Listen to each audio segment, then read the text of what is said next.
Hello friends, welcome to PRARTHANA'S Food and Craft. ഇന്ന് ഞാൻ വന്നിട്ടുള്ളത് എല്ലാവർക്കും യൂസ്ഫുൾ ആയിട്ടുള്ള ഒരു ബ്യൂട്ടി ടിപ്പുമായിട്ടാണ്. ഒരു ബ്യൂട്ടി ഐസ് ക്യൂബ് ആണ് നിങ്ങൾക്ക് ഞാനിന്ന് പരിചയപ്പെടുത്തി തരുന്നത്. ഐസ് ക്യൂബ് ഫേഷ്യൽ എന്നും നമുക്ക് വേണമെങ്കിൽ ഇതിനെ വിളിക്കാം. ഐസ് ക്യൂബ് വെച്ചിട്ട് ഫേഷ്യൽ ചെയ്യുന്നത് സ്കിന്നെ പെട്ടെന്ന് ബ്രൈറ്റ് ആവാനുള്ള നല്ലൊരു ടിപ്പാണ്. ആ വീഡിയോ ആണ് ഇന്ന് ഞാൻ നിങ്ങൾക്ക് ഇവിടെ കാണിച്ചു തരുന്നത്. വീഡിയോയിലേക്ക് പോകുന്നതിന് മുമ്പ് പുതിയതായിട്ട് ഈ ചാനൽ കാണുന്നവരാണ് നിങ്ങളെങ്കിൽ ആ സബ്സ്ക്രൈബ് ബട്ടൺ ഒന്ന് പ്രസ് ചെയ്യുക. അതോടൊപ്പം തന്നെ വരുന്ന ബെല്ലൈക്കൺ കൂടി ക്ലിക്ക് ചെയ്യുക. അപ്പോൾ ഞാൻ അപ്ലോഡ് ചെയ്യുന്ന എല്ലാ വീഡിയോസും നിങ്ങൾക്ക് അപ്പോൾ തന്നെ മൊബൈലിൽ നോട്ടിഫിക്കേഷനായിട്ട് ലഭിക്കും. ഇനി നമുക്ക് വീഡിയോയിലേക്ക് കടക്കാം. ഇതിനു വേണ്ടിയിട്ട് ഞാനിവിടെ യൂസ് ചെയ്യുന്നത് ഒരു പഴുത്ത പപ്പായയാണ്. നമുക്ക് എല്ലാവർക്കും അറിയാവുന്നതാണ് പപ്പായ സ്കിന്ന് ബ്രൈറ്റ് ആവാനായിട്ട് വളരെ നല്ലതാണ്. ബ്യൂട്ടി പാർലറിലൊക്കെ പോയാൽ നമുക്ക് പപ്പായ ഫേഷ്യൽ അവൈലബിൾ ആണ്. അപ്പോൾ ആ ഒരു ഫേഷ്യലിൻ്റെ എഫക്റ്റ് കൊടുക്കുന്ന ഒരു ഐസ് ക്യൂബാണ് ഞാനിന്നിവിടെ ഉണ്ടാക്കുന്നത്. അതിന് വേണ്ടിയിട്ട് ആദ്യം നമുക്ക് ഈ പപ്പായ തൊലിയൊക്കെ കളഞ്ഞിട്ട് ചെറിയ പീസായിട്ട് കട്ട് ചെയ്തെടുക്കണം. ഇനി ഈ കട്ട് ചെയ്ത പപ്പായ പീസസ് നമുക്ക് ഒരു മിക്സിയുടെ ചെറിയ ജാറിലേക്ക് ഇട്ട് കൊടുക്കാം. ഇനി ഈ ഐസ് ക്യൂബ് ഉണ്ടാക്കാനായിട്ട് ഞാൻ യൂസ് ചെയ്യുന്നത് പാലാണ്. നല്ല തിളപ്പിക്കാത്ത പച്ചപ്പാൽ കിട്ടുകയാണെങ്കിൽ അത് കൂടുതൽ നല്ലതാണ്. ഇപ്പോൾ ഞാനിവിടെ പച്ചപ്പാലാണ് യൂസ് ചെയ്യുന്നത്.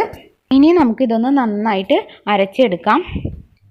ഇപ്പോൾ നമ്മുടെ പപ്പായ ഞാൻ പാലും ചേർത്തിട്ട് നന്നായിട്ട് പേസ്റ്റാക്കി എടുത്തിട്ടുണ്ട്. ഇതിലോട്ട് ഞാൻ ചേർത്ത് കൊടുക്കുന്നത് 1/2 ടീസ്പൂൺ കസ്തൂരി മഞ്ഞളുടെ പൊടിയാണ്. ഇത് നിങ്ങൾ ഇതിലോട്ട് ഇട്ട് കൊടുക്കുക. അടുത്തതായിട്ട് ഞാൻ ചേർത്ത് കൊടുക്കുന്നത് ഒരു വൈറ്റമിൻ ഇ 2 ടാബ്ലറ്റ്സ് ആണ്. ഇത് ഓപ്ഷണലാണ്, നിങ്ങൾക്ക് ഉണ്ടെങ്കിൽ മാത്രം ഇത് ചേർത്ത് കൊടുക്കുക.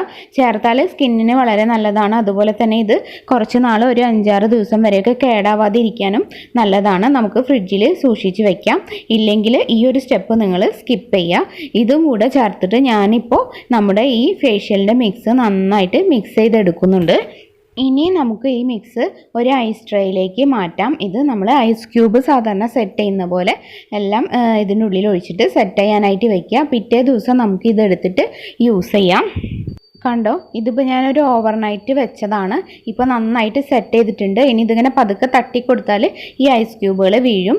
നമുക്കിനി ഇത് അപ്ലൈ ചെയ്ത് ഞാൻ കാണിച്ചു തരാം.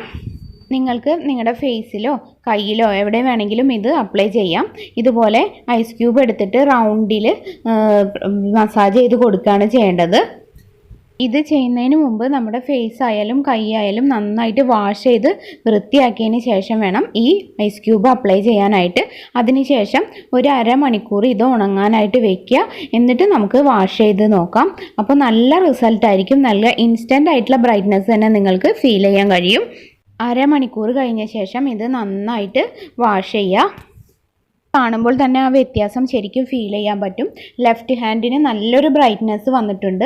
അപ്പോൾ നിങ്ങളെല്ലാവരും ഇത് ട്രൈ ചെയ്ത് നോക്കൂ. നല്ല ഇൻസ്റ്റൻ്റ് ആയിട്ട് തന്നെ റിസൾട്ട് കിട്ടുന്നതാണ്. എന്തെങ്കിലും ഫംഗ്ഷനൊക്കെ ഉണ്ടെങ്കിൽ നമ്മൾ തലേ ദിവസം ഇതുപോലെ ചെയ്യുകയാണെങ്കിൽ നല്ല റിസൾട്ടാണ്. നമുക്കിത് 2-3 ദിവസം വരെ സാധാരണ കേസിൽ ഫ്രിഡ്ജിൽ സ്റ്റോർ ചെയ്ത് വെക്കാം. അതുപോലെ തന്നെ കൂടുതൽ ദിവസം സ്റ്റോർ ചെയ്യണമെങ്കിൽ ഞാൻ പറഞ്ഞ പോലെ ഒരു 5-6 ദിവസമൊക്കെ സ്റ്റോർ ചെയ്യണമെങ്കിൽ വൈറ്റമിൻ ഇ ടാബ്ലറ്റും കൂടി ആഡ് ചെയ്തിട്ട് നിങ്ങൾക്ക് സ്റ്റോർ ചെയ്ത് വെക്കാം. അപ്പോൾ നിങ്ങൾക്ക് ഈ വീഡിയോ ഇഷ്ടമായിട്ടുണ്ടാവും എന്ന് കരുതുന്നു. ഇഷ്ടമായിട്ടുണ്ടെങ്കിൽ തീർച്ചയായും ഒന്ന് ലൈക്ക് ചെയ്യുക. ഫ്രണ്ട്സിനൊക്കെ ഒന്ന് ഷെയർ ചെയ്ത് കൊടുക്കുക. കൂടുതൽ നല്ല വീഡിയോസിനായിട്ട് ഈ ചാനലൊന്ന് സബ്സ്ക്രൈബ് ചെയ്യുക, സപ്പോർട്ട് ചെയ്യുക. താങ്ക്